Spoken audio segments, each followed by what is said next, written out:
كتاب أنزلناه مبارك مصدق الذي بين يديه ولتنذر أم القرى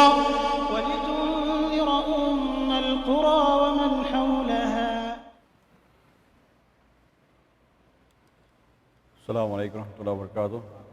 Alhamdulillah wa salatu wa salamu ala Rasulullah Sayyidina Muhammad wa alihi ajma'in. Mabad. Last week we talked about, other week, talked about this surah about Quraysh. Today inshallah we'll talk about Al-Maun. Al-Maun has different meanings from tafsir. It means small gifts, also means zakat in one context, other context. So whatever it is giving to the poor people and needy people. In this surah, Allah subhanahu wa ta'ala talks about several aspects of believers. One is the sincerity of the belief, meaning that you do it wholeheartedly without showing off. People will perform salah just for the sake of making salah, either in their congregation or by themselves. If they're performing the salah by themselves, just to make sure, for the sake of doing it, or in the congregation, they're doing it for showing off, for whatever reason, or even in the congregation, they're doing it in laziness, without any khushu'. And there is a wa'id, that means there is a curse upon those who are doing this salah, offering this salah with this kind of lack of khushu'. Why specifically about salah? Why not about other ibadah? About some, of course, we know about fasting, that it is between Allah and the person, believer. This is something that you cannot even see person is fasting or not. About giving, yes, also it can be a show off. About other things like reciting Quran, also there could be a show off. There could be also show off in other performing Hajj and Umrah and everything else, or even the Shuhada can be show off. So there are many types of worships where there could be a show off, and Allah subhanahu wa ta'ala reminds us of being truthful to your heart and not to make a show off. Today we are in the digital age, where everything that we do, try to make sure everything is posted on social media. We've been to Umrah, we've been to Hajj, social media updates, many other updates, so we've been to this and that. Or there are organizations who are showing what they're doing in different parts for some other reason anyway. But when it comes to individual, there's a lot of show off going on. We went to Eid Salah, we went to this and that. There is a lot of show off that's going on. It depends on the intention. If you are encouraging others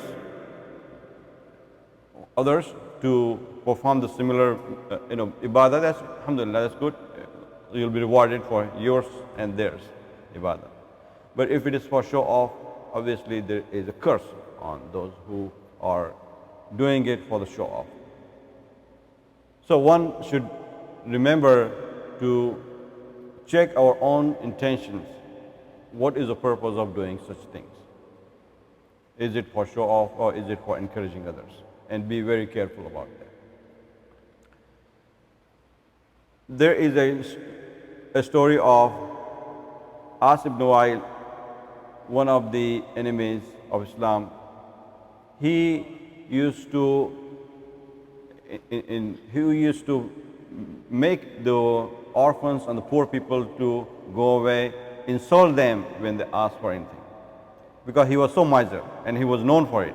There are people who are known for it and they're not ashamed of it. They feel proud of it.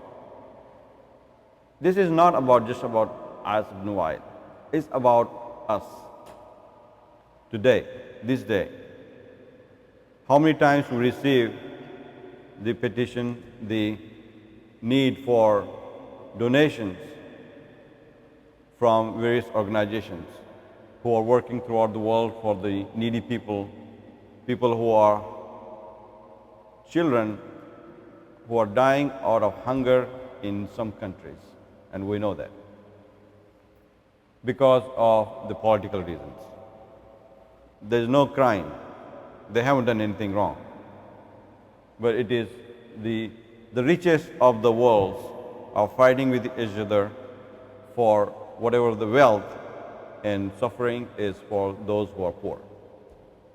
And we are getting this kind of either ads on YouTube, ads on your social media, or you're getting emails, or you're getting mail in the mailbox, and we just ignore it because we're getting too many of those and not taking any importance of it, any heed of it, and looking at something else. This is, in one way, we are just discarding and pushing away the needs of the society. We are just rejecting their demands, their needs.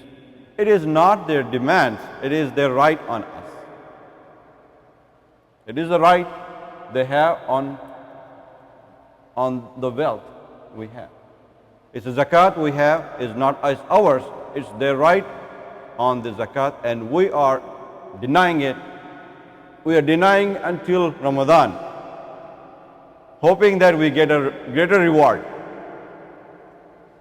And in between, for the entire year, people are dying. What is their reward? Allah is most merciful of giving.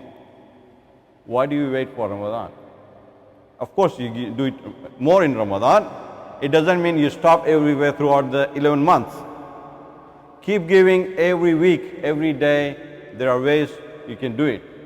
There are ways, there are websites that will deduct from your account every day if you like, every month, every week you like. Send their rights right away. It's about the time. It's about the need of the hour. Give their zakat in a due course, in timely manner, not accumulate it until the end of the year. For example, what you do with the taxes. If you were a business owner and those who are running businesses, if you hold your taxes for end of the year, you get penalty. You pay the taxes and you pay penalty for holding it longer.